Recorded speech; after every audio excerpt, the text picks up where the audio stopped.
Delicious. All right, I think the old EV Muck says we are live here. Hey, everybody, welcome back to another episode of ATL on Fire, the podcast where we talk all things Atlanta United and all things soccer. And as always, I'm joined by Dave Katz and Carmen Butler. How are y'all doing this fine Sunday afternoon? Great. Season 6 rolling on. Yeah, hard to believe. We're doing more of a daytime podcast, which I appreciate you guys coming over. That way you can maybe do a movie night later tonight with the family. But we've got a new season to talk about, and we have a loss, which again wasn't unexpected against Columbus. We'll get into that. We may talk about some of the other league activity, including Inter Miami, who kicked this season off for MLS. Yep. And just thoughts in general. Not a lot deviating in terms of where we are as a podcast. In our hope, if you follow us on Twitter, again, we try to be analytical with the way that we are also fans and trying to be optimistic of what we want from this team. So we'll talk a little bit about what we're seeing in game one and what we expect throughout the season. Dave, other thoughts? You brought us a lovely wine here. So this is a Kunde. It's a Sonoma Cabernet. It's really excellent. You know what it reminds me of, Mikey Dobbs? No, tell me. It reminds me of the Wolf Mountain Vineyard Claret that we had, which is thank you to our sponsor, Wolf Mountain Vineyards. But it actually does remind me quite a bit of that. This is a fantastic wine. Yeah, that's a nice one. Thank you for bringing that. And we'll have to see if we can rotate in some Wolf Mountain wine here when we move forward. Also want to thank our other sponsor, Wild Heaven, where if you're looking to have a glass of Wolf Mountain wine, they are serving a lot of Georgia wines, but particularly Wolf Mountain Vineyard. Yeah. We'd highly recommend giving that a taste or going up to their vineyards in Dahlonega. Oh, yeah. As the weather warms up, we'll have to podcast again from the brewery. Yeah. And can I tell you what the highlight of my last couple months was? Went to Wild Heaven Brewery, went to order some great wine from Wolf Mountain. Yeah. And the person behind the counter, when I ordered, he's like, do you want me to put it on Mike's tab? I didn't even know Mike was there.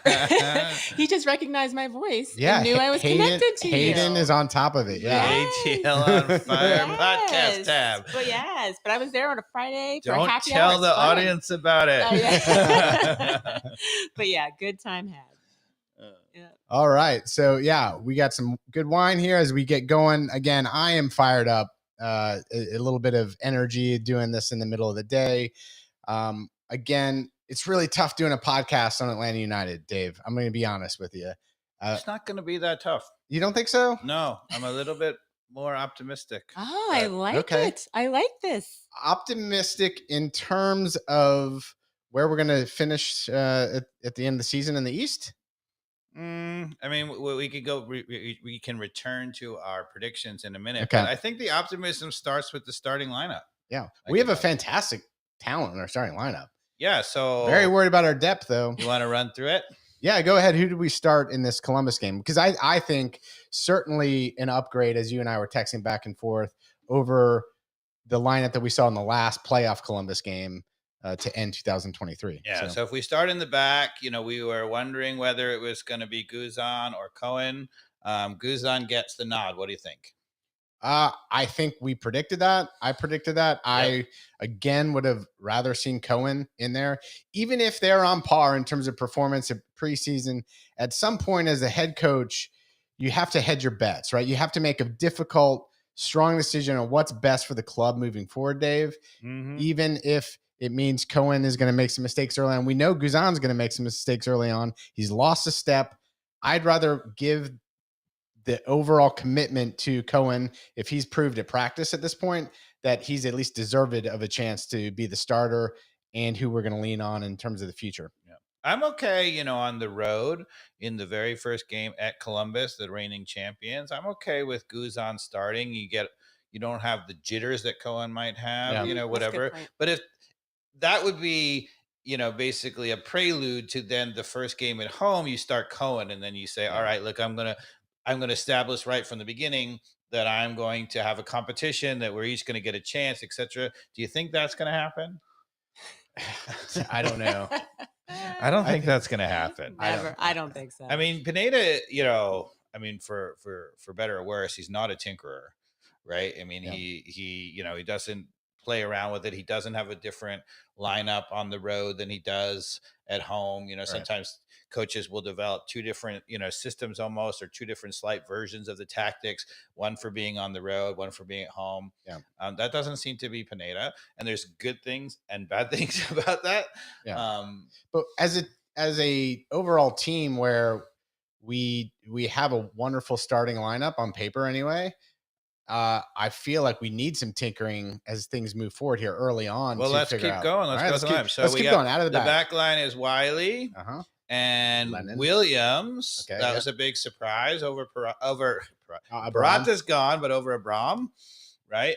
And then we have Steen Gregersen. Yeah. Right. The Norwegian wonder over Miles Robinson, who's now a designated player. So he's getting designated player money. I don't know if you saw that. Cincinnati. But we weren't willing to give that to Miles, by the way. Yeah. Okay. And then Lennon at right back. So, okay, what do you think of the back line to begin with? I mean, we knew Steen had to start because we had to have somebody, right? But the big surprise there was probably Williams beating out Abram, at least on opening day. Yeah, sure. But again, as you and I have said, you know, Abram may be serviceable as a backup, but we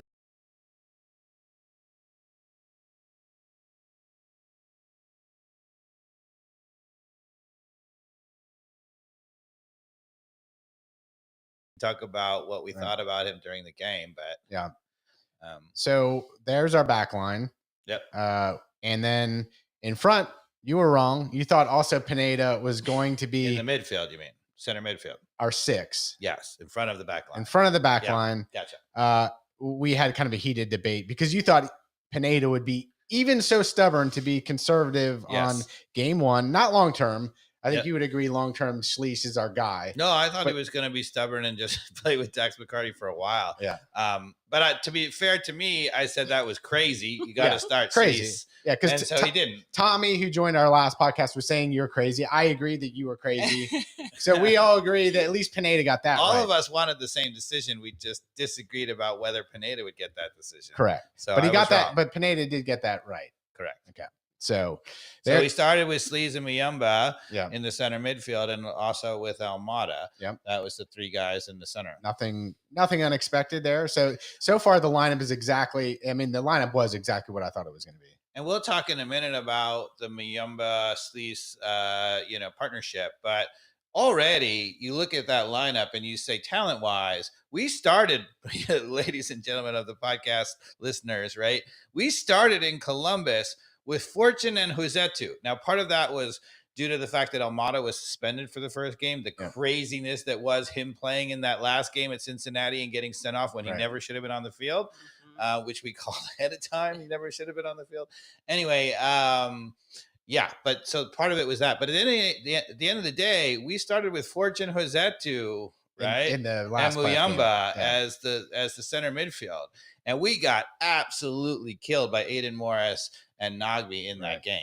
By away. So just to complete the lineup for this game, yesterday we had Silva out on the left as a forward, Saab out on the right, and then Giakoumakis up front. Correct. So that rounds things out. And that's what we were basically, that was towards after the window in the middle of last year. That was our settled front 3 the whole time, basically. So essentially what we expected.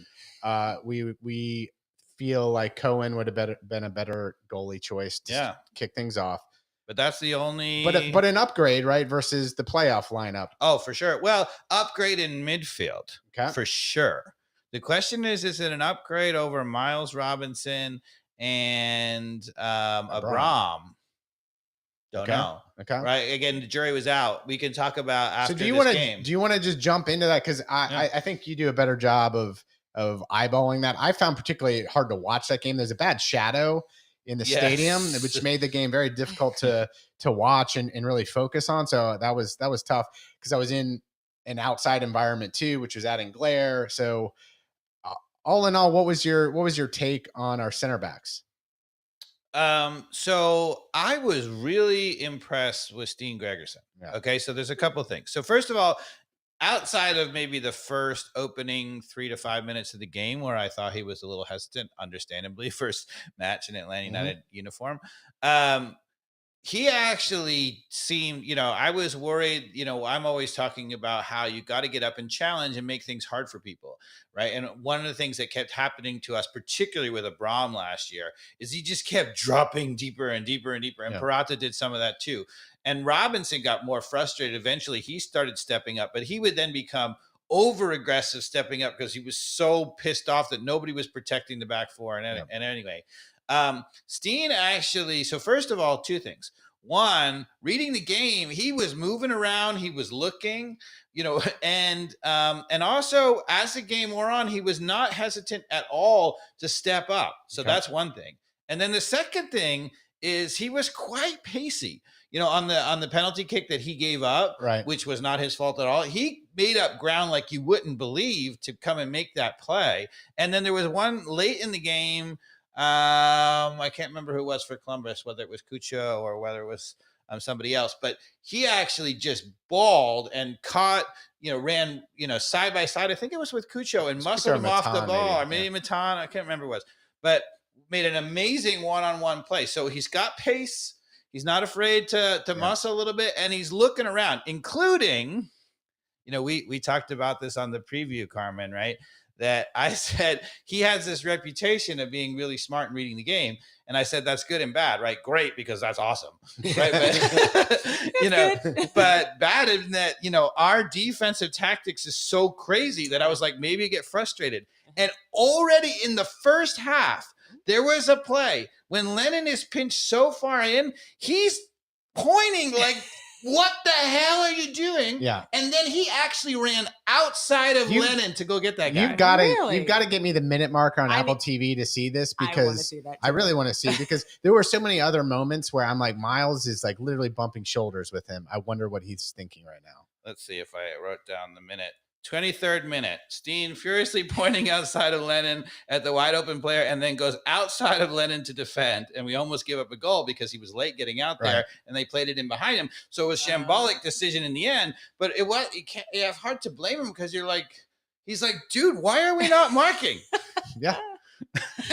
So it took him 23 minutes, folks, to already show a little bit of frustration with the tactics. And we're going to get to it in a minute. But the thing about going into this game, I was looking for two things, right? And we'll get to the other one in a minute. But the first thing I was looking for is, are we going to continue to pinch in? Are we going to continue to have airplanes bombing down the side? And remind listeners, airplanes is Wiley and Lennon pushing up aggressively into space that we already have really good attackers, Silva and Saba. Doing too much of that and overbalancing, particularly two of them at the same time, is our idea of what we call airplanes. I think two at the same time and doing it automatically, regardless of the situation, both just as soon as we win the ball going. Because we're not saying you don't want Wiley up there overlapping Silva at times. Like, of course you do. Absolutely, we want them going forward. I mean, there's no question that those guys have strengths going forward, and they absolutely should be going forward. My point has been that they shouldn't really be going forward at the same time, and they shouldn't be going forward just automatically, and they shouldn't be going forward so early that they end up standing around and not timing it well. Right. Yeah. And remind me, did we get away from the airplanes towards the end of last year? Like, I felt like we weren't a little bit, just a little bit, a little more balanced. A little more balanced. Okay. Maybe. And so were you looking for this, Mikey Dobbs? Did you, and Carmen, did you see? I didn't look for the airplanes as much as I did the pinching. Yeah. Again, I said it was hard. It was kind of hard to watch the game in the environment I was in. Mikey Dobbs was at a party, people. Yeah. It was in amongst the people, relating to people on a cerebral level. Yes, I was in my fan mode versus my analytical mode, but I was still watching for the pinching more than the airplane. So what did you see there? The answer is we didn't really seem to have airplanes. Okay. So Wiley went forward a couple of times, and in those moments, it looked like Lennon was back at the moment part. I really only noted one time when I thought both of them was forward. And when it's one time, you say that's just in the run of a play. Yeah. It's not like it's an automatic thing. So I think that we have gone away from the airplane. Come to think of it, actually, I'm having a little thought bubble. I remember being like, is Lennon staying back? And the answer was yes, he was staying back. Not only was he staying back, but when we were back, and this is something else that I was saying, like, look, if you're going to have three staying back, when one guy goes forward, then the three should shift over a little bit to be like an organized three across the middle. So in this case, let's say if Wiley is forward, right, then Williams moves a little bit out, is almost like a left center back. Stian becomes a true center back, and Lennon becomes a right center back. They play three across the middle to start out with, right? Because that's how you're balanced. And then depending on the play, then you can go from there.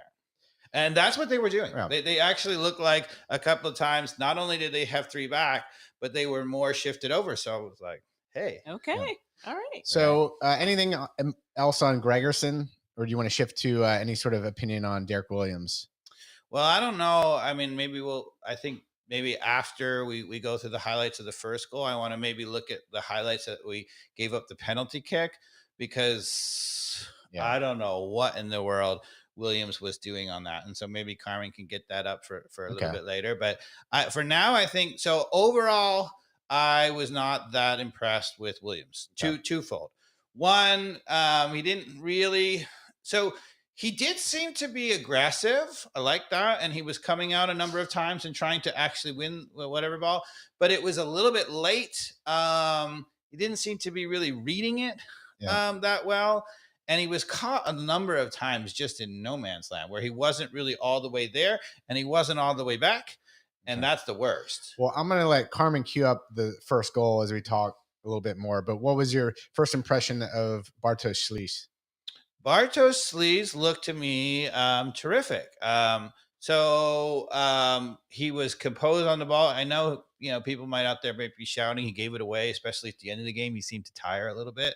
Gave the ball away a couple times badly, but especially in the first half and in the beginning of the second half, he won a number of balls, and you can see that he is reading it. He was looking a couple of times. He dropped in between the center backs when it looked dangerous there. A couple of times he moved over. He intercepted a couple of passes. When's the last time you saw a defensive midfielder on our team intercept a pass, people?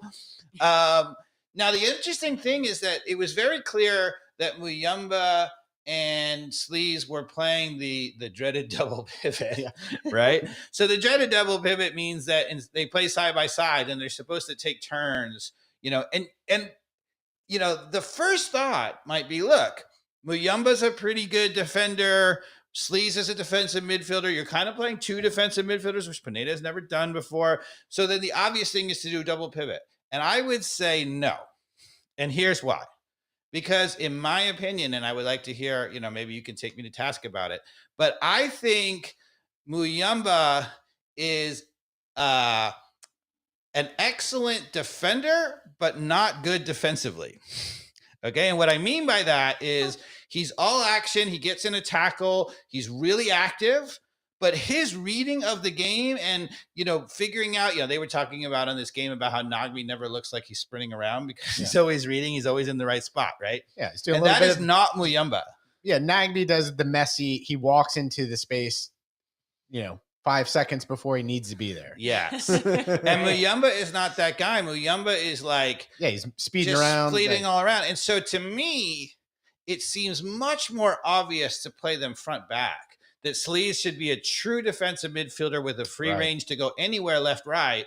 And Muyumba just plays a little bit in front of him as all action and let Almada drift up to almost be like a secondary to Gigi. Right. He plays just really a free roll. Yeah, free roll. Yeah. Drop back, play up, whatever. But then you got your all action Muyumba, who knows his role is to be the flea in the midfield, right? So what I don't want is Muyumba coming back to be like, oh, I got to be in the double pivot, and him actually getting in the way of Slisz intercepting balls because he's over there, and then Slisz can't do it.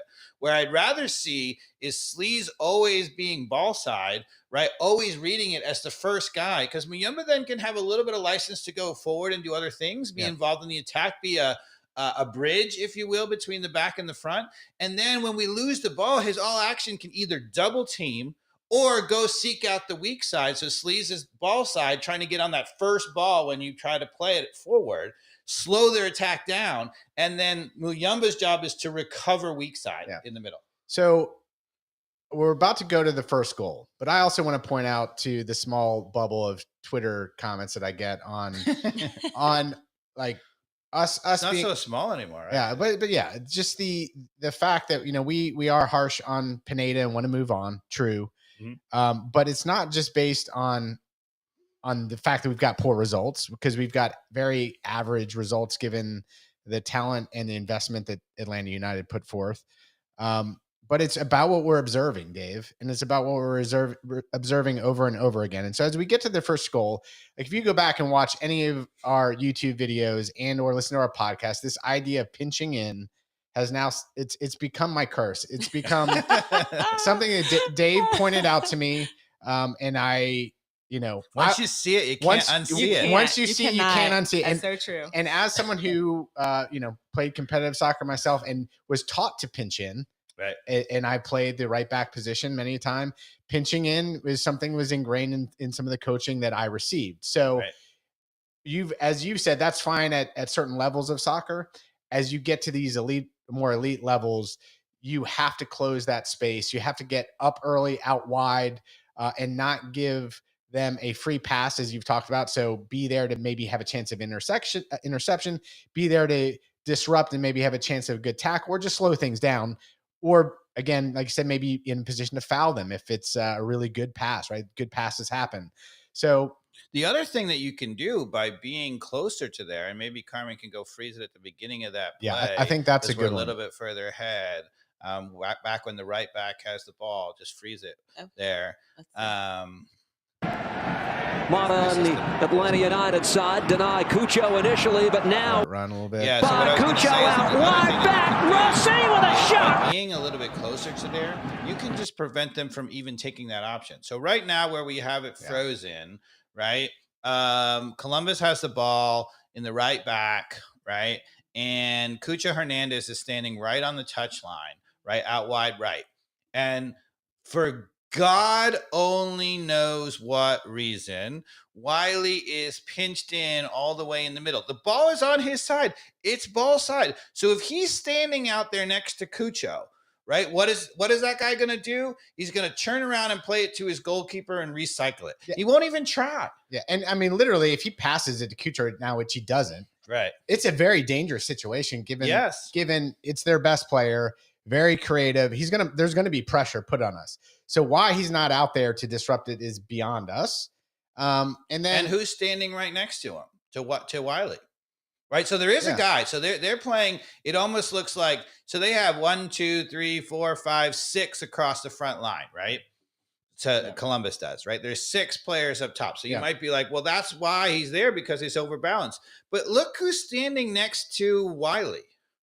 Right in the center of the pitch. Is that Muyamba with the orange shoes? Can't see. No, Muyamba's in the orange shoes in the middle, but the guy right there that Carmen's pointing out, the pointer, right? That's Williams. Yeah, that's right. That's the left center back, right? So now you might say, and this I think is exactly what Pineda would say, I don't ever want to be 2v2 in the center of the park, right? And I'm like, why not? Right?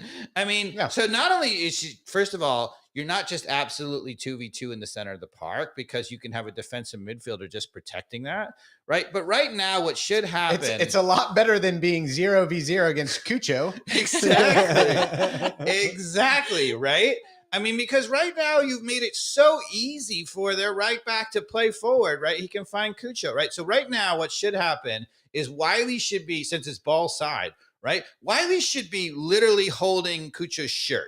Right, he should be close enough where he's like can grab his jersey and be like, "Okay, what are you gonna do about it?" Right? It's ball side, and then what Williams should be doing is Williams should be close to that center guy who the front is, and I'm not sure who it is on Columbus in that case. I think it's the guy who went off injured. And what's his name?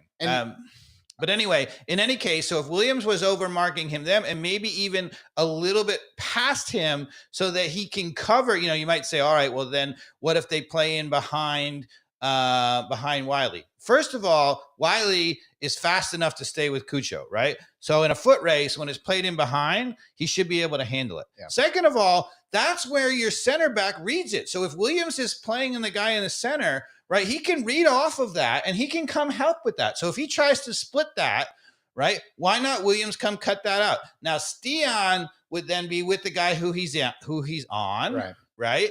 And then what should happen is Lennon, if you look where Lennon has pinched all the way in. Who is he marking? He's marking one of their center midfielders, right? Instead of marking Yeboah, who's way out wide on the other touchline, right? Who they're about to transition it to. Right. So in my opinion, what should happen here, so the reason why Saba or Sleaze is not marking the guy who Lennon's marking is because Lennon's there. So they're like, okay, they kept saying, well, Saba's not marking whatever.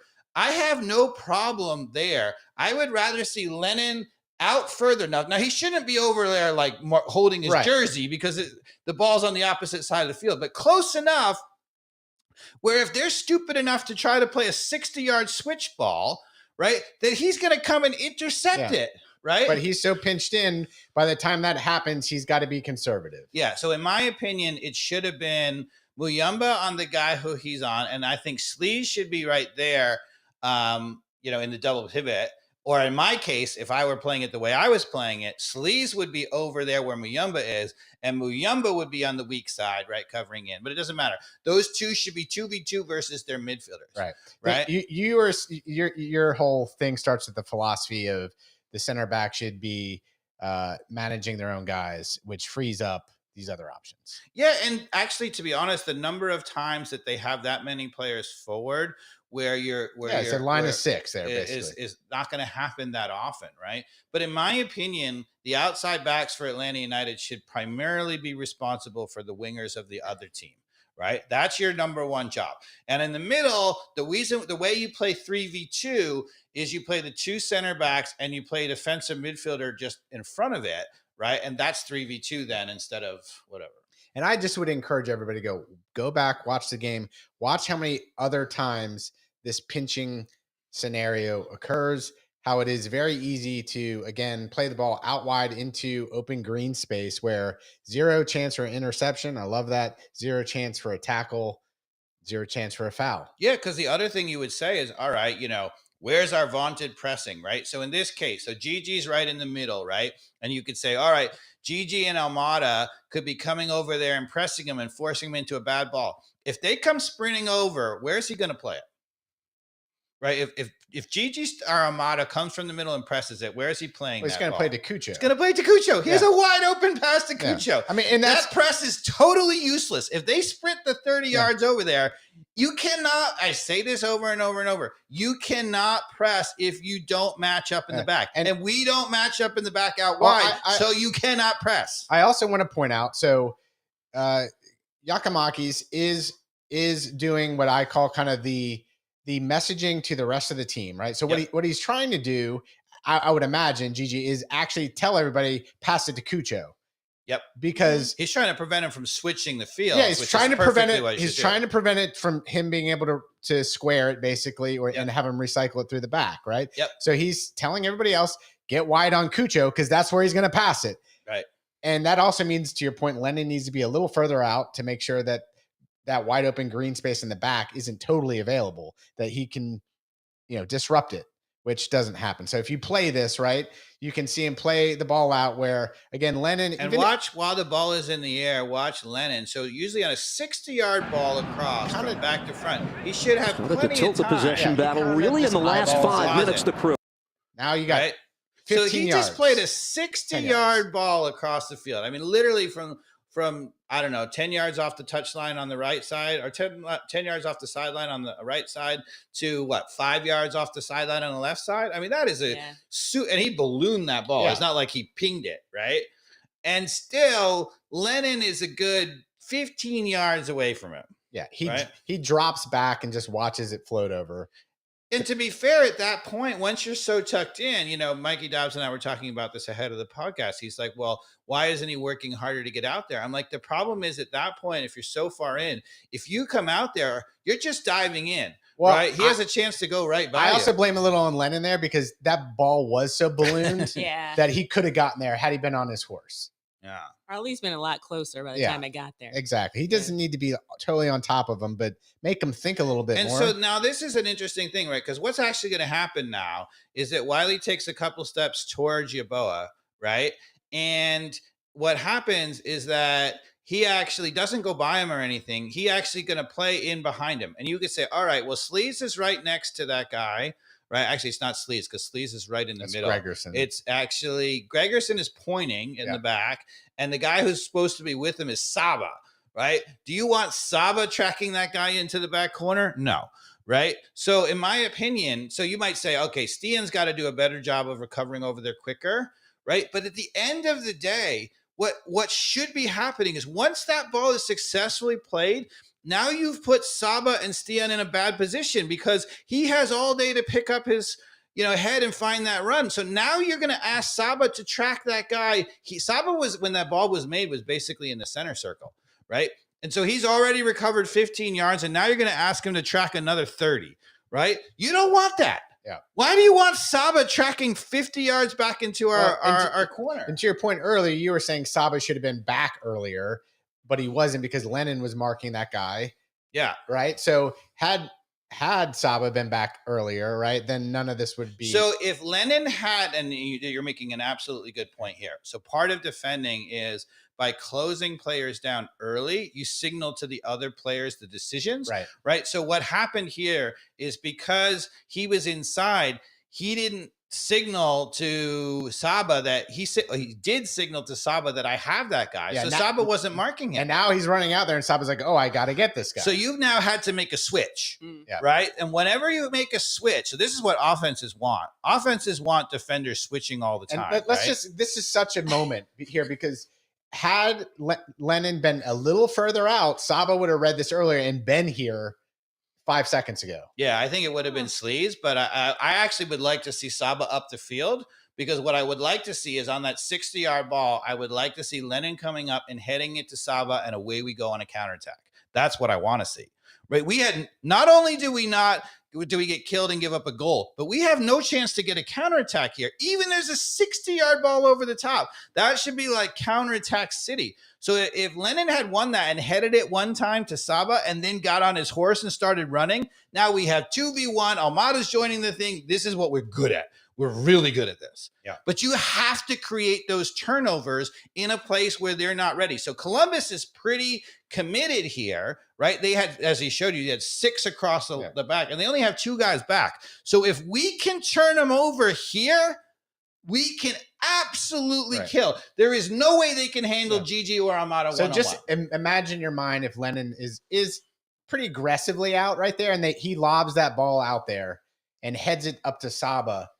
Breakaway city. Yeah, then we start running, and then the whole team is running in sync on a counterattack, right? And what should have happened is if Lennon had been over there, then Sleaze would have taken a look and say, okay, there's a wide open guy there. He would have shifted, right? And then Saba could stay up. Because the other thing that could happen, right, is so let's say, as Yeboah plays it, let's say Saba does make the greatest, tracking run that you've ever seen. And he's a great defender, and he comes all the way back, and he tracks for 40 yards, and he plays it behind him, and he wins that on the slide tackle, right? Now he looks up. Who does he have to play to?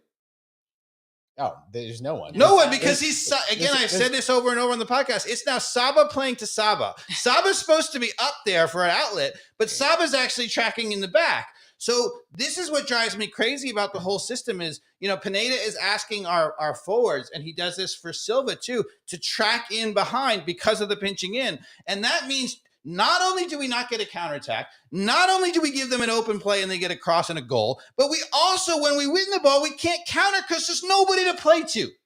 So what ends up happening is if Saba wins that ball right there, where he's going to play to?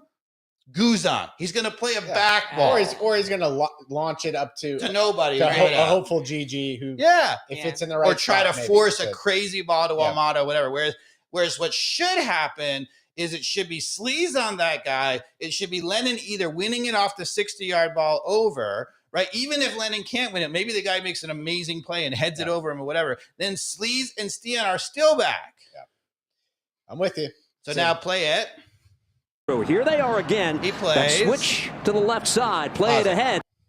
So now that is Saba tracking all the way into our box. Okay, this is not what we want. And Lennon there did nothing. He had no chance to make a play, period. right? This is what also frustrates me. If you're Lennon, you're like, I'm a back. My job is to win the ball, right? How am I supposed to, coach? How am I supposed to win that ball? So far in, I can't get out there. And then I can't just leave him wide open. I have to go address it. So I'm in no man's land. He plays behind him. Now I'm just running around like a chicken with my head cut off, and I'm not tracking. I'm not winning anybody. Can I ask you a question? Yeah. Because this is what I'm really worried about this podcast this year, is that this is all we're going to do all year. Yeah. And this is why, okay, we lost to Columbus, Dave. Yep. We lost. Is the sky falling because we lost to Columbus? No. Mm-mm. It's the sky is falling because of this. This is why the sky is falling, in my opinion. Because you want to maybe ask me, why am I optimistic after having watched I this? do. I'm ask really me that after we finish doing the play. Let's keep going. Okay, now, but so the other problem of this, we started it at the very beginning, right? Wiley was pinched in when he should have been out on Cucho, right? How do we go any defensive play, and during the entire time, nobody identifies Cucho Hernandez as attacking threat? Is he any good? When they get in the box, is Cucho Hernandez going to end up in the box? Yes. Every single time. Right? Somebody should put a straitjacket on this guy. Woo. So if I were, getting ready for Columbus, right, I would say, Cucho actually does like to do this. He likes to drop a little bit deep and he orchestrates some. And I would we got to take that away, right? So we got to make sure that Cucho is never going to do that he's tracked from the very beginning. Let someone else beat you, right? But yet, so Wiley left him wide open on the outside. And then even as the play develops, Wiley goes sprinting in to make it 3v2 in the middle and leaves Cucho. Look at Cucho right now. You want to talk about the ultimate pinch? Yes. Yeah. What in the God blaze are you freaking doing? And now you might say this is where people are going to say that's not coaching. That's Wiley being a bad defender. I don't think so. And the reason why I don't think so is because at the start of this play, if you said, so first of all, if he had started out wide and then he ran then you would be like, dude, what are you doing? Right. That's Wiley's fault. But he started inside the whole time. He stayed inside the whole time. He pinched in the whole time. That's coached. It has to be. And not only that, it's like you see any change with Hernandez or some of the younger fullbacks that we have, they do the same thing. It happens because it's coached. Yeah. It's coached. So now when they cross it, now the only thing that can save us on this play is they cross it through the 6-yard box. And in my opinion, I'm saying if Cohen's in goal, does he stop this cross? I think yes. Flag stays down for Russell. Right, right there. That's that. A younger body gets down. A younger Guzan stops that cross. A younger Guzan stops that. I mean, come on. Now, if Guzan doesn't even touch that, it looked like it was going to even go wide. Yeah, it probably would have run. Probably been no goal. So he actually put it back in play for Cucho to be there. Oh boy, he's off and running in 2024. Cucho a younger Guzan or Cohen saved that goal. What I would say there is a classic thing that we saw all last year too. And then Cucho Hernandez, he does the rest of the far post. It's not the easiest of finishes. You've got Atlanta defenders getting towards him, but he's just cool, calm, and collected. Man, that's easy. Oh. So that is a double pinched in goal. Yeah. Right. And here's my question to you all, right? How many players got beaten on that play? Did anybody get dribbled by? No, like Lennon, like you said, Lennon's like, what am I doing here? Did anybody get run by for pace? Nope. I mean, the guy ran away from Saba, but Saba was trying to chase him from 15 yards behind him. He started from the midfield. Yeah, right. So he had that one all day. He actually caught up to the guy, but he was trying to track him from in the center circle. Right. Did any of our center backs have a chance to make that play? Did our center backs know who they really should have been marking, given the signals of the people in front of them? No. I mean, so what's supposed to happen is they're supposed to signal to everybody else. They get it closed down initially, and then everybody else can make decisions. So in the simplest terms, Dave, if Wiley goes out and marks Cucho, Lennon goes out wide and marks whoever that was Yeboah. Yeah. Everybody's accountability starts to square up. Yes. It's the same as you don't like zone defense on on corner kicks, because there's a lack of accountability. Right. Nobody's going to be harsh on a player who makes a mistake. Right. You know what I mean? Like, had Lennon known, like, he brings the ball down and dribbles by Lennon. That happens. So be it. Let's let our players get beat. Let our players get beat. At least. And this is why I say it's tactics, right? Because you cannot look at any player on that field and say they actually didn't get their job done. Yeah. Nobody had a chance to make that play. They scored a goal where nobody had a chance to make a play, and that happens to us all the time. That is tactics, because your tactics are supposed to make it where they have to go through as many of your defenders as possible. You want to make it not just one, but you want to make it 2 and 3 players that have to get beat. And then if they do that, if Messi dribbles by 2 guys, you tip your hat and say, okay. So I'm like, let's just get to it, because I'm really scratching my head here. Carmen, are you waiting for the optimism here like I am? Like, I haven't heard it. I'm looking forward to this. I love it. Yeah. I need it, Dave, right now, because I need to get out of the purgatory of me doing this podcast, investing my time, and having everybody hate me for being a realist because of you. Basically, because of you. Because I see the pinching. I see the airplanes now. I can't unsee it. So what are you seeing, Dave, that makes us believe? Well, what I see is, so first of all, I don't see the airplanes. So that means that we typically have 3 guys back. Yeah. So we not only did we have pinching in, but last year, a lot of times, and the year before, even more, we had times 2 in the back. And when you have 2 in the back, sometimes they would get a counterattack and they would just get goals straight, even through the middle, because we had nobody back. I mean, I remember there was a corner kick that we had offensively, and they ran straight down the field because nobody was back. I mean, it was like, oh my God. Yeah. Anyway, so first of all, we're not going to give up those goals because we have 3 guys in the back. So that's a plus. Okay. And on top of that, right, Sleaze actually was sitting mostly defensively in the middle. We never had the other thing that would happen a lot last year is we would lose the ball in the attacking third. And that midfield we had, so at times last year, I mean, we pointed this out, right? Do you remember the times when we had Muyumba, Josetu, and Almada all in the box at the same time? And then they headed it out and they turned around and like, oh, is somebody supposed to still be in our midfield? Yeah. Right. And what I would say is Sleaze looked to me like, first of all, he tended to stay back and he's reading it. So I also don't think that we're going to have situations where we're going to have nobody back in the midfield. So those are already two big pluses. And Sleaze actually can read it. So there are going to be times when he's going to intercept the ball. And when he does that, we're going to score even more goals off of that. Yeah. Okay. So the only thing that we have that's still really a huge problem is the pinching in. Yeah. So that's awful. And it's killing me too. Yeah. But Columbus is really good at taking advantage of that. Some of the other MLS teams are not so good. And they're not going to take advantage of it as much. Like, I agree. I mean, Atlanta United is too good. We're going to have some stellar games, especially in Mercedes-Benz. Yeah. We're going to crush some teams. Yes. I am already seeing that. Yes. But so that's optimistic. But it's optimistic. But I like it. But don't you think we're still going to finish 5th at best? Well, that was your original prediction, right? So has this realization changed your prediction on 5th? Was it 5th no, or 6th? But actually not because of the way you're thinking. So I would have said yes. I would have said Sleaze and Stian already from the beginning one. And it's the caveat, it's 1 game. But if they play this way over and presumably even get better as they get more comfortable, I would have said, I would immediately upgrade us to the top 4. Because even with the horrible tactics, they're good enough to cover enough of the bullshit and cover it. And then we have Almada and Gigi still, right? Yeah, but we're going to be missing. I mean, Almada's gone for at least 6 games, right? Oh, was that the reason you're not taking him to 4? So that's why. And you know what? I'm even more. I mean, that's best case scenario, Dave. No, you know what's also bad? Oh, geez. What I've just figured out, which I hadn't thought about at all. Yeah. I had completely forgotten. You know who qualified for the European Championships?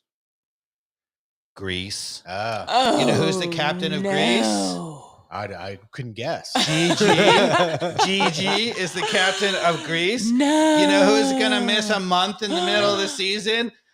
Gigi. Oh. Are we going to be able to score without Almada and Gigi?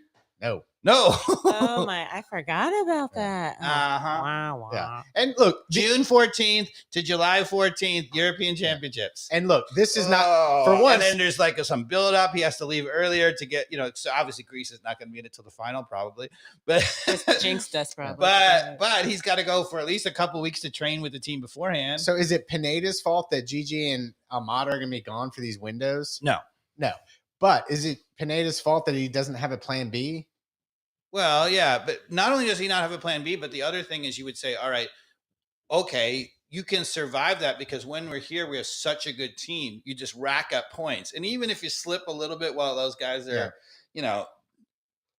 maybe you get a few ties when they should have been wins or whatever, when he's gone or whatever. But the problem is if you're pinching in and you're giving up crap goals because of that, right?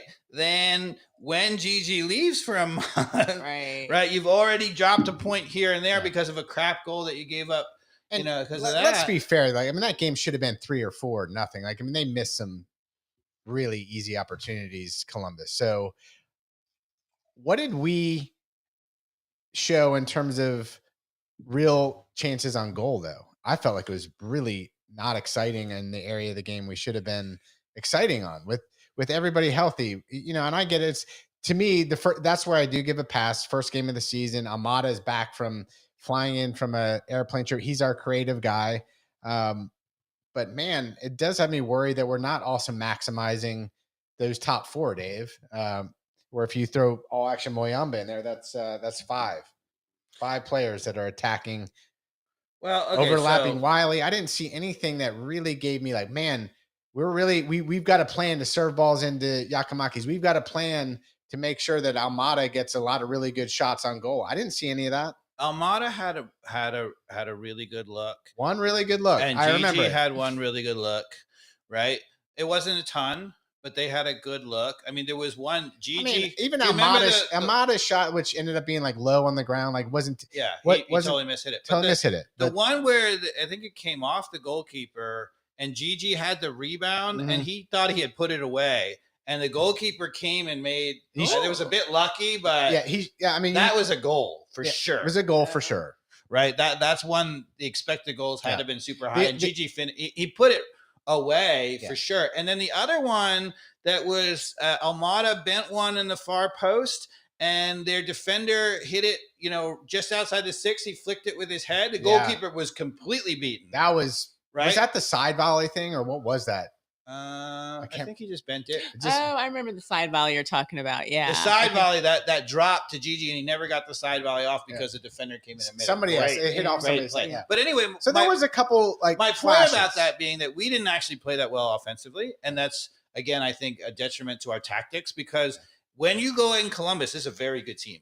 If you're going to create things, you've got to turn them ball over ahead of somewhere up the field. And you would say, look, Nogby and Aiden Morris are great. They don't turn the ball over.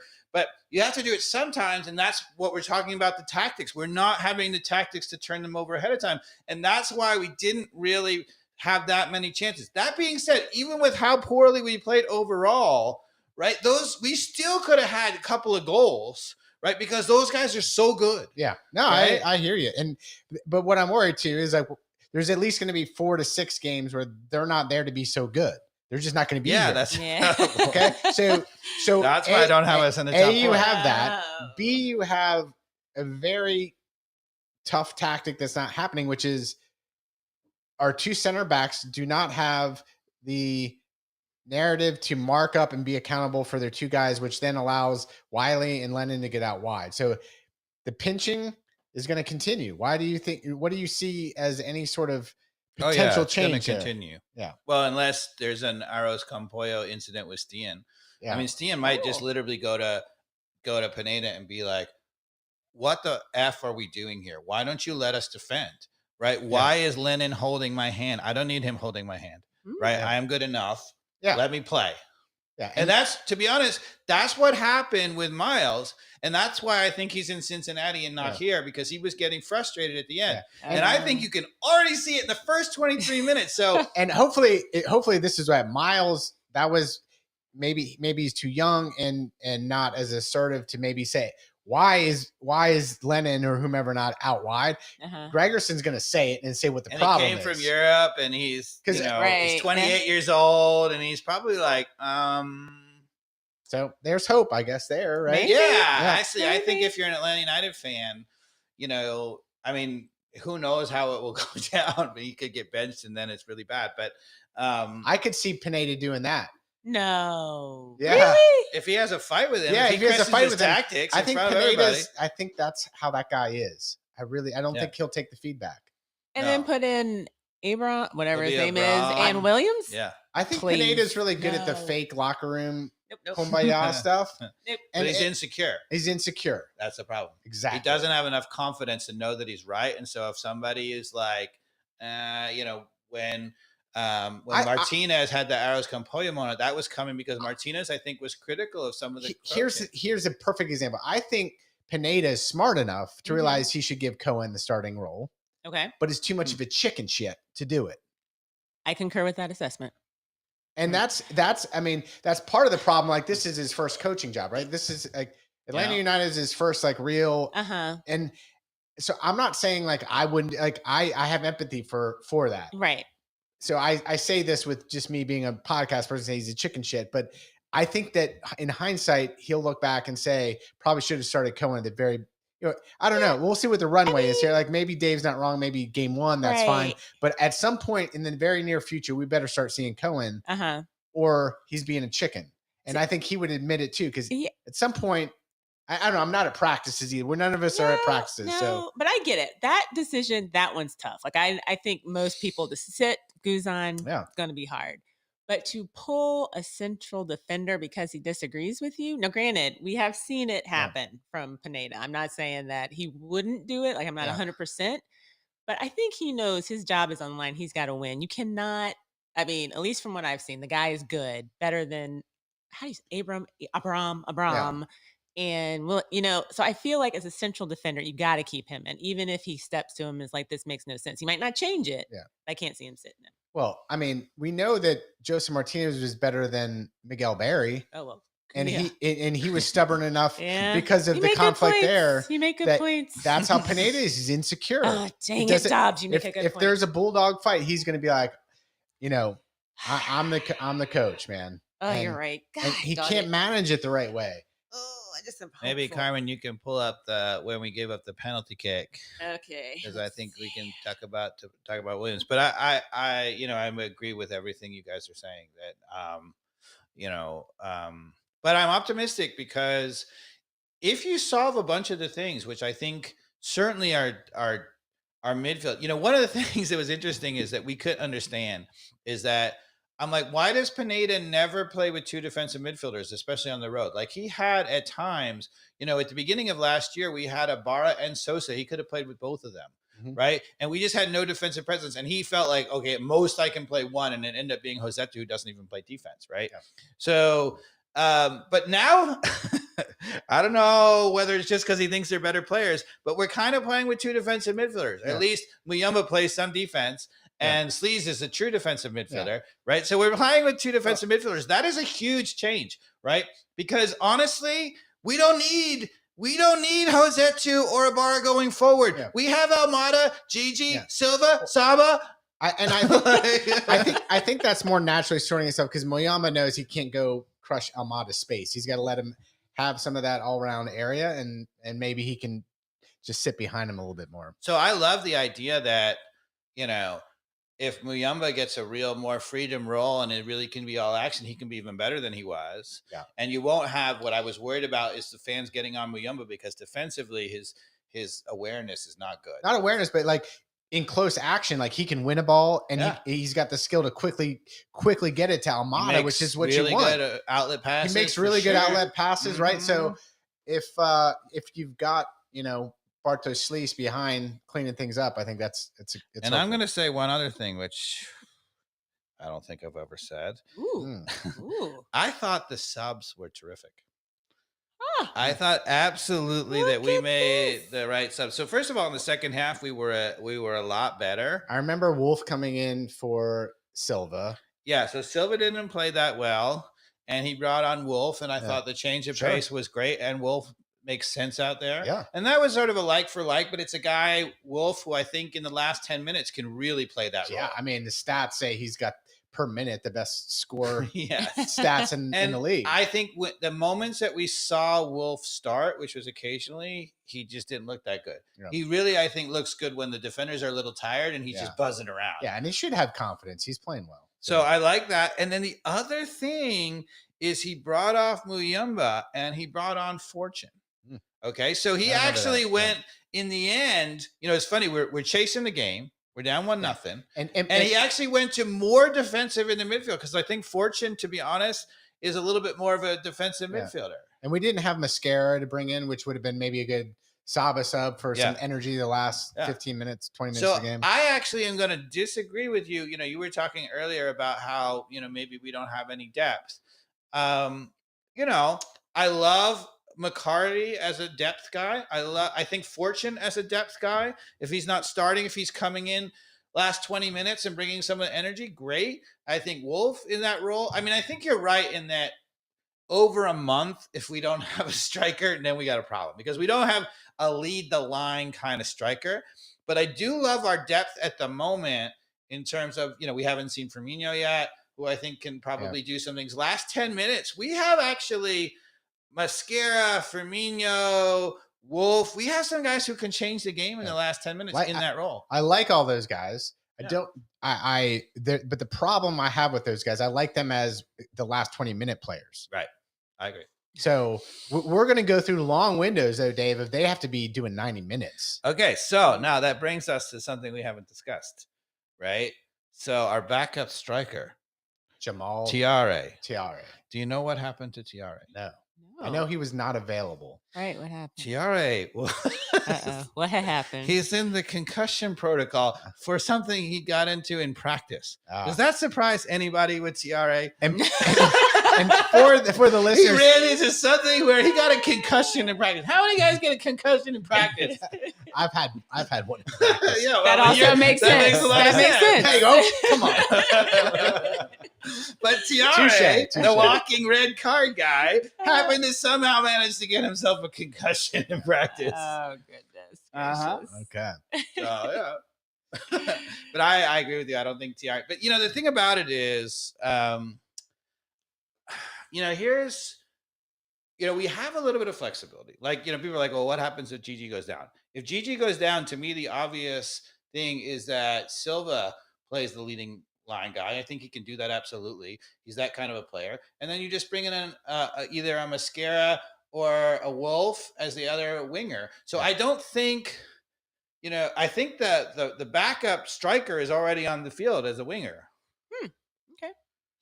Do you think if he sees him that way? The problem with Pineda is I 100% agree with you. Can I just say something? I just don't think he sees that, nor do our fan base. They're like, he's not a striker. You could never play Silva up there. That's not his position, Dave. I feel like Dave just looked into your eyes and saw you about to say what you. Yeah.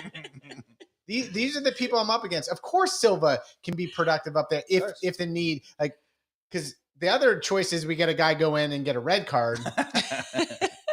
I love Tiare. As a walking red card. We haven't really seen him in a lot lot of games as a starter. We don't know. So he's a total wild card. We know he runs fast. Again, we know he's big, and we know he's angry. So we like to I like it. We like to joke on this podcast a little bit, and to be fair to him, maybe we could see something different. But we need to see it first. I mean, was it his very first game or his second game when he came chasing back, fouled the guy the referee said played on, chased the next guy down, fouled the guy referee said played on, ran, fouled the third guy, referee said play on. I'm like, and all those fouls were yellow cards. Like every single one of them. Yellow cards. The ref was like, what? So where are we pivoting? Anything else on this Columbus game? Yeah, I want to see do you have the clip? I think this is it. So let's see here. Okay. Right. Okay, so this is what I want to see. So freeze it right. I mean, it's frozen, right? So, I mean, obviously, so Wiley is a little caught being a little bit aggressive, right? But Williams here right, to me shows an absolute horror not reading the game, right? Because what he's going to do is he's eventually going to try to step up and catch him offside, right? So basically they have, just for those of you who are listening on the podcast, Columbus has the ball, in their right corner, about equivalent to the top of the 18, something like that. You wouldn't think this is a dangerous situation. And he's under a lot of pressure, right? And we have it marked up in the middle. So you would say, look, this is a great situation. We can get a counterattack. And so what it forces Columbus to do is he's just going to hoof it up the field, right? So my problem here is if you're the left center back and the guy hoofs it from 18-yard box, and again, he's going to play a 40, 50-yard ball, whatever it is, right? In my opinion, you should be reading that. And, you can start by looking across the line and seeing if a guy is about to run off sides and let him go if they do. But he's not trying to do that. He's going to run up he's waiting and try to catch him offside. And I think he's even on his own half of the field. On his own half. So that can't be done. Yeah. But my point is that what he should be doing is just reading that. And he should just drift over, and that long ball, he should come over and I got this. Yeah. Right. 100%. That's what I'm saying. And the guy's at the starting line. He's waiting. He's absolutely trying not to be offside. So there is no catching it at this point. So I don't mind Wiley there. He's being very aggressive. He's out there and he's being aggressive. That's what you want for your left back. And it's, it's pressure cover, right? So that guy, Wiley goes, to make it hard, try to get a steal. Yeah. Right. And then Williams is responsible for that ball over the top covering him. And Williams just is has no idea that it's coming. Yeah. Like if I were a center back, I'd be like, I know what he's going to do. He's about to kick it really long. So play the clip. Yeah, he's running into and now pause it. Okay, now the other thing that you'll notice that was right? that was somewhat sadly comical. Yeah, it was horrible. And the other thing you'll notice is that it's 3v1. That's like the Three Amigos at the moment. And Williams can't even catch him. You know who catches him is Stian. If you go back in that clip, he was way further away, right, than Williams was. Right. And watch Stian Gregerson catch him from behind. I mean, look at the pace he's showing compared to Williams. He runs right by Williams. Yeah. And he did throw an elbow in the back. I thought it was a good call in the PK. There's, anytime you lean into the numbers in the back and the attacker did a really good job. Yeah, you slow down, you win that all day. That's an easy PK to get. I mean, you can just hit the brakes there and just make sure, it's behind the shoulder. And most of the casual fans are going to blame Wiley there. They're like, Wiley got beat by his guy one-on-one. Yeah, no, he didn't. He's supposed to have protection and coverage from Williams. What in the world was Williams doing on that play? You got to drop back and just that's the easiest thing to drop back in and just you trap that ball, you recycle it back. To be honest with you, it was played, basically only 5-6 yards off the ground. What he should have done is just intercept it, and we should be going the other way. That's what I'm saying. That's going the other way type of soccer right there. If you're in the right spot. Thank you very much. You guys did a good job. You pressured it. You forced him to kick the ball aimlessly up the field. Now I'm going to win it. Yeah. I mean, again, to your point, Wiley sent the right message to Derek to be in a better, And at the beginning of that play, can see he's just not reading it. He was over in the center of the field when they're in the left corner. He should have been shifted over. Gregerson clearly had Cucho, whoever that was, at the top of the circle. I mean, it's again. What are you doing? That doesn't bode well. Right? It didn't read the game. There's a reason, I think, why that guy's kind of a journeyman. But we don't know anything about tactics, even though we keep saying it's tactics on this podcast. Yes, that's an individual player's fault. Yeah, that's a player's fault. That's a player's fault. You can't blame that on Pineda. Can't blame that on Pineda. Just be like, he sucked. Yeah. But I don't blame it on Pineda. There you go. There's there's nothing tactical about that. No. You have your two center backs up on Kucha. You don't need two center backs there. That's Derek Williams. You're the furthest player back. Wiley's out here covered, so he's not going to be able to pass it directly to him. There's only one other place it can be, which is in between. So make sure you're just dropping back and taking care of that and be like, bring that to me all day long. I'm confident enough in my abilities to take the ball that's going to go slotted through or over the top.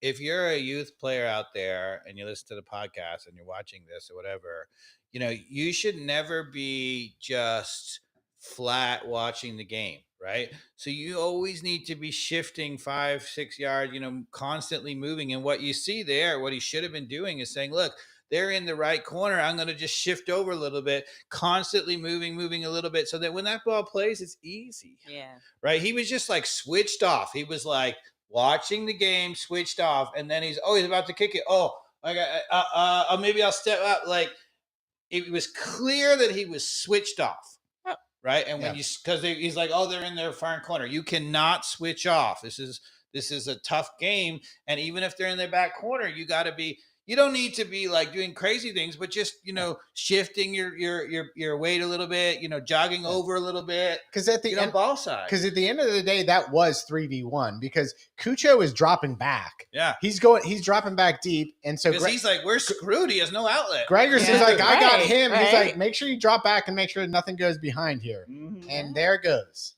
He was even pointing at the beginning of that play. Yeah. He's like, I'm here, you're here. He was clearly saying something to him. Mm-hmm. And nothing. So Stian looks to me promising. Yes. Williams, not so much. Yeah. So do you think that there's going to be a return of Abram then?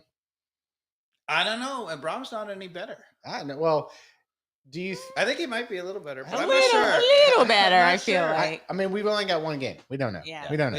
We don't know. Judging him for extra for one game, but all right. What next? I mean, let's talk. You want to talk a little bit about more globally the inner game. Well, I want to talk about that. We just recorded a new intro, everybody. Yeah. So expect that either at the beginning of this podcast. I hope we could fit it in. Maybe not. Yeah. I'm going to see if I can. And what else? Some international soccer. You want to talk about the Miami? Yeah. Did you watch the Inter Miami game? I watched the highlights. Okay. Did you see what Messi did? Yeah, Messi looks like Messi.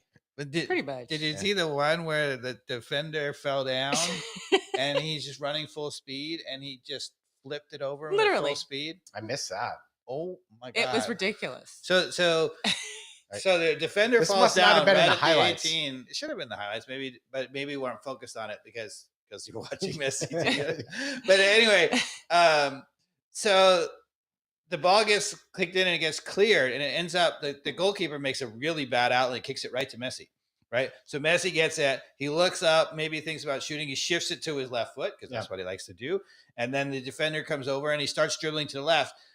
From the previous play, one of their players is down, and as he's running full speed, he actually is like, there's a player down. He's about to run right into him. He just full speed, just flips it over him like inches above the guy's body and just moves like he just butter. Ran like nothing was in the way. I was like, are you kidding me? He made that look so easy. Yeah. Like where you barely saw the guy that was on the ground. It was amazing. And who was it? One of y'all sent the thing on Twitter where the guy was like, me being a cone for me. Yeah, I mean, but I will say the first goal that Miami got, man, that was some shambolic. That was some absolutely shambolic. I mean, at like youth level, you're like, what just happened? Like I couldn't believe that guy let that shot go in. It did not look like professional goalkeeping. It did not. Real Salt Lake's keeper he had a tough one there. Yeah. Okay, so Inter Miami gets it done. Yeah.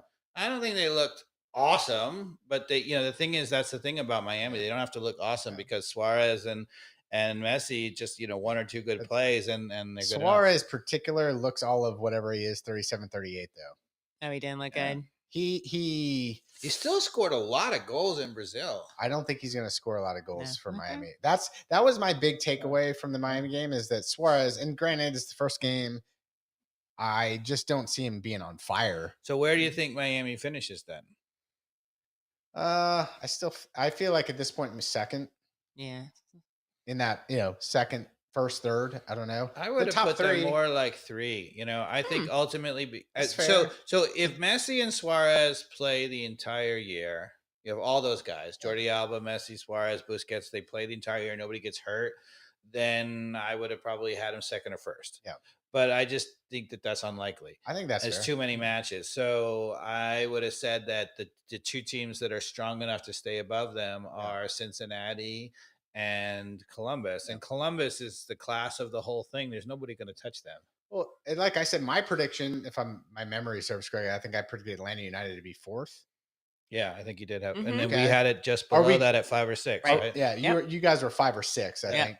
Are we good enough to be 3rd? But given Of that, course. yeah, of course we are. But given the scenario of Almada and Gigi being out during those windows, that immediately almost takes my 4th position and does bring it back to 5th or 6th. That's which why I means, picked. is the sky falling? Yes, the sky is falling, because we're going to land right back where we were last year, entering the playoffs at 5 or 6. I actually think, if you look at Columbus versus us in this first game, that to me looked like the 2 most talented teams in all of MLS, period. Yeah. Right. In terms of the teams on the field, those are the 2 best teams, period. We should be fighting with Columbus the whole way. Am I okay if ultimately Columbus nips us to the Supporters Shield and we finish 2nd? Absolutely. Fine. That can happen. They're a great team. We're a great team.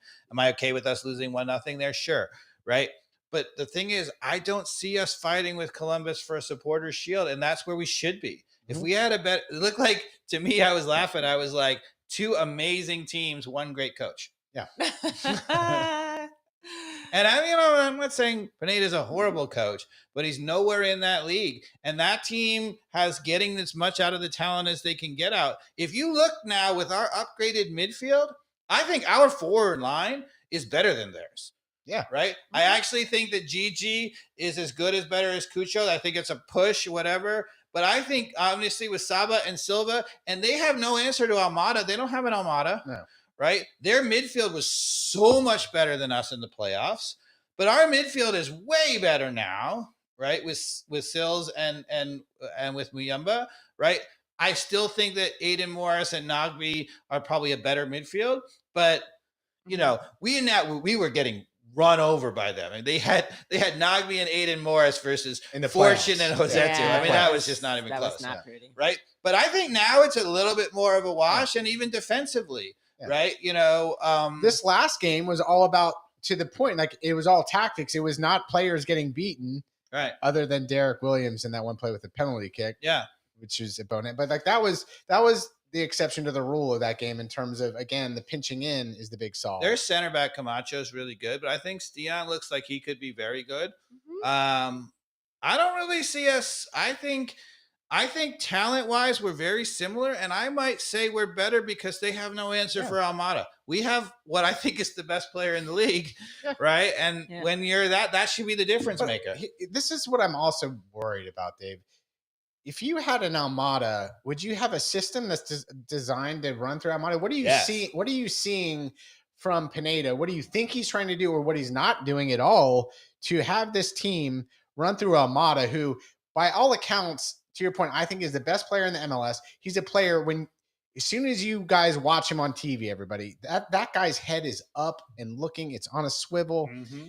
That's rare for a young player like that with that much skill on the ball to be looking alert, and then just keeps it glued to his feet, doesn't make dumb mistakes, doesn't give it up. And then he's very decisive. Like if it comes to him, he can make that penetrating pass. Like there was one in that game where he played it backdoor. Yeah. He played it backdoor to somebody. It was Silva. It was a hair light, but it was still a brilliant ball. Like if it had like a yard more on pace, Silva may have gotten in on stride. But man, without him, what do we have? Like, what are we designing through him? No, and I think, the whole rest of the team's job should just be to try to turn it over as much as possible and get it to him or get it to him either primarily or secondarily. Like Columbus, because they're well coached, had a guy on him all the time, right? So a lot of times when we started to get going, he wasn't really available because they had a guy marking him, which is fine.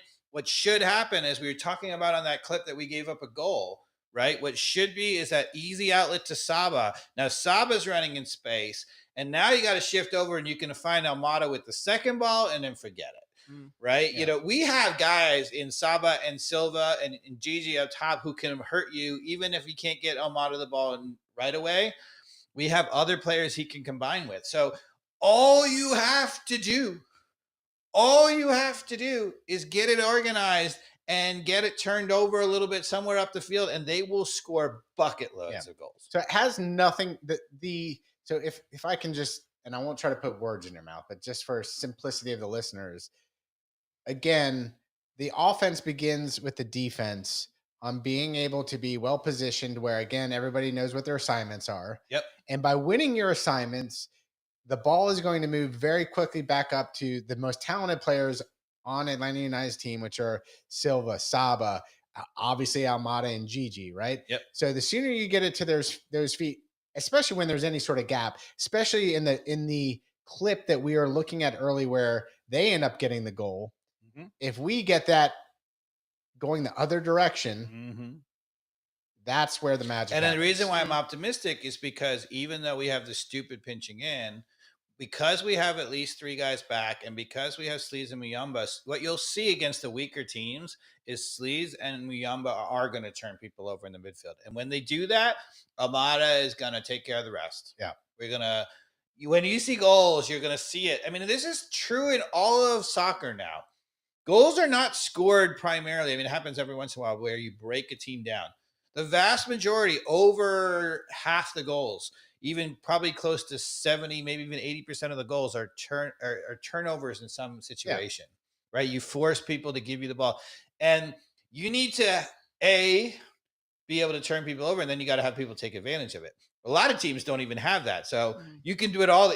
You're frustrated. Sometimes there's a really good coach and they're coaching a team, you don't have it. They turn the ball over all off the field, and then you're like, we don't get anything from it. And then it's really bad because when you're aggressive like that, you're going to occasionally get beat. The Manchester Cities of the world occasionally give up horrible goals. Liverpool too, because when you're aggressive about that and you're trying to turn people over, occasionally, you'll have a mistake and give up an easy goal. But you do that because you'll score 5 or 6 for every one you give up. And that's okay. Yeah. We have that team. We absolutely have that team. And it looks to me like midfield wise, I said in the preview podcast that we did, the whole thing is going to come down to Sleaze. Right? If Sleaze is legitimate as a defensive midfielder and can turn people over, we are going to be great. If he is not, we are not going to be good. Because you don't need it, absolutely, if you have really good team tactics, but our defensive tactics are woeful. Yeah. They're like the worst in the league. That's why we gave up 53 freaking goals last year and 54 the year before, right? I mean, that's awful. I mean, it's awful. Don't we have to be top 4 to make sure we have home advantage in the playoffs? Absolutely. You don't have a chance of winning the MLS Cup unless so we have to be 4th. Do you think we're going to be 4th, Dave? That was my prediction. And I would have said, and now I'm worried about it, but after seeing Sleaze and then one game and Stian, because we also didn't know what our center backs were going to look like, I would have said, absolutely yes. I would have said immediately, let's upgrade us to 3rd or 4th. The problem being, we have so many situations where we know Wiley's going to be gone. Almada's going to be gone for the Olympics, right? Gigi's going to, and Almada actually might be gone for the Olympics and Copa America, which would be a huge problem. And if Gigi goes, which he's going to for the European Championships.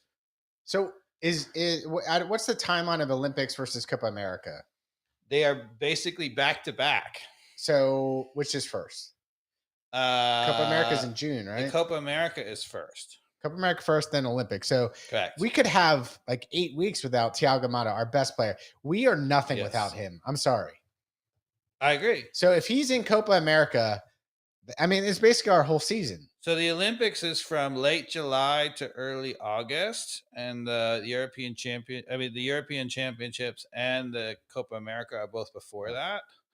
So now the one thing is that, there is a flip side to this, right? The Olympics part of it, where we'll be losing both Almada and Wiley for sure. That actually overlaps a fair amount with the Leagues Cup. So we get a little bit of a reprieve. Okay. So if I were Benita, oh, that's true. I would actually good call out. Just throw the Leagues Cup. Who cares? I'm not mad at that. And just rest, like throw out a bad lineup. Nobody showed up, whatever. Okay. Who cares? You go out first round of the Leagues Cup. Then everybody rests and whatever. Okay. You're not going to win that anyway without those guys. But I really let's remember this moment because you bring up such a good point there. Like all great coaches have a plan like that. And I want to know if there's an identifiable plan as we go into Leagues Cup, or if he's going to try to say, hey, we're also going to try to win Leagues Cup. Yeah. Because I would have said, look, one of the things Pineda has done is he has played really weak lineups in the U.S. Open Cup. Yeah. We lost to Memphis. I was right. there last time. So, I have another thing I just want to bring up real quick. In this last game, did anyone here in this podcast be like, "Oh my gosh, the refereeing was horrible in that game"? no. I'm just like having a moment. And it was we didn't actually talk about this, but these are replacement refs. Yeah. They are. Yeah. Oh, that's right. You did mention that. Because the MLF's refs are on strike. And I thought the guy did a terrific job. Yeah, that's what I'm saying. I had zero comments on the refereeing in that game. I don't think I had lots of opinions on pinching in, but none on the refereeing. He's a college referee, and I thought he did a terrific job. So those are that's who's stepping in, college refs for the most part? Yeah. Okay. All right. And a lot of refs that never got the shot because of maybe politics or whatever. Some of them will do really good and they'll get immediately hired away and be like, you should be right. Maybe. Anyway, just a quick observation. I thought that was good. So the U.S. Open Cup, which Pineda has not emphasized at all, we went out early. I would have said, if I'm coaching Atlanta United, because that's a lot of those things happens before, I would have prioritized that. I'm like, look, you want to win the MLS Cup, that's the number one. Right. That's everything. Right. But you also want to put yourself in a position where if something goes bad, you get unlucky, you get out in the playoffs, that you still have a chance to win a trophy. And I would have said the U.S. Open Cup is that trophy because a lot of people are not going to prioritize it with the Leagues Cup. And a lot of the best teams are playing in the CONCACAF Champions League. There's a lot of competitions now in MLS. Is that happening? And we're not playing in any of it. Yes. The U.S. Open Cups, MLS is going to participate in. Sure. Well, this is what I was just going to say to you. They're still negotiating it. Right. It's still, I think they are in the end, but I don't know. This season, but I don't think long term. It sounds like to me like this is one step out the door. Like it'll be this season. Yeah, we'll play just to get away with whatever little pressure you want to put on us. But next year, you know what's up. You know what's up.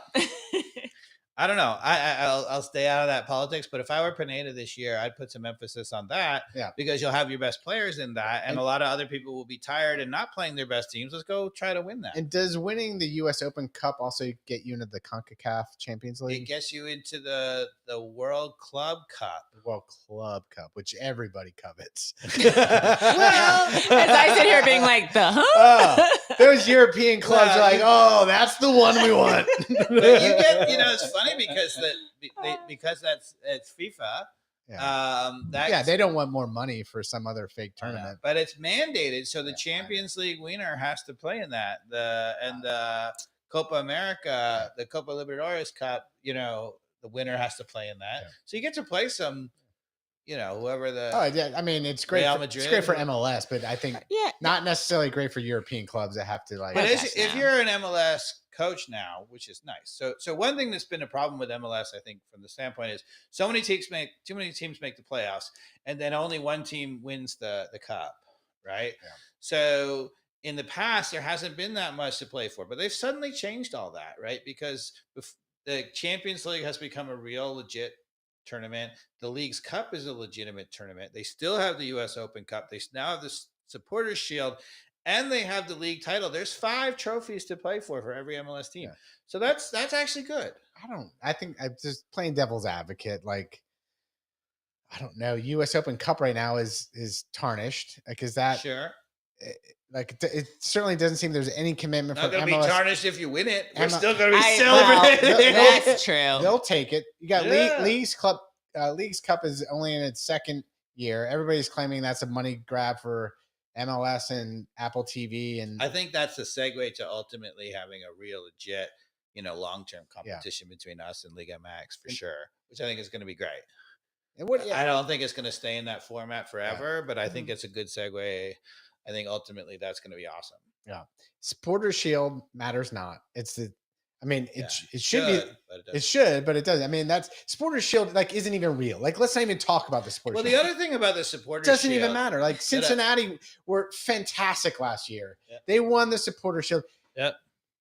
Nobody gives a or the year when we won the title and we lost the Supporter Shield on the last day under Tata. Yeah, nobody cared about that because we went and won the title. Exactly, that's true. So I agree with you. I also think that to me, if you're going to have a Supporter Shield, it doesn't make any sense to have a Supporter Shield for the league because you only play some random crossover games. There should be a supporter shield for each conference. That makes more sense. Yeah. Right. Yeah, a little more competitive. Like, do something that makes that meaningful. Yeah, because if you're not going to have the supporter shield decide who's the best in the league, what's the point of having that? I agree. Which is what the coach of Cincinnati basically said. He's like, we basically won it.